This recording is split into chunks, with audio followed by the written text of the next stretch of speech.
তুমি কি মরবা না? তুমি কি কবরে যাইবা না বাপ?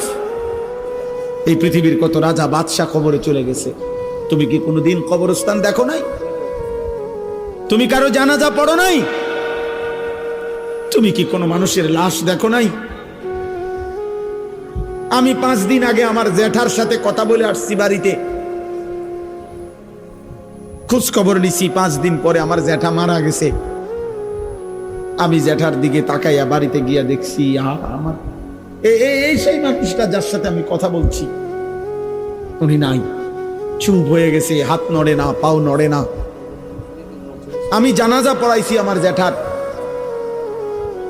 তো জানাজার আগে আমি আমার জ্যাঠার কবরটা খালি, তখন কবরে রাখে নাই।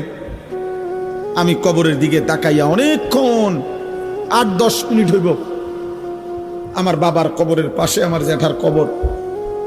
আমার আব্বা আগে ইন্তেকাল করছে। আমার জ্যাঠার কবরের দিকে তাকাইয়া অনেকক্ষণ খালি কবরের দিকে তাকাইয়া ছিলাম। তাকাইয়া আমার মনে হইল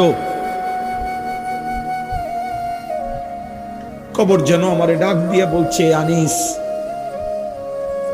আমার কাছ থেকে 1 মুঠ মাটি দিছিলাম আমি তোমার জ্যাঠারে বানাইবার জন্য, আজ আমার মাটি আমি ফেরত নিলাম। ওয়াফিহা নুঈদুকুম।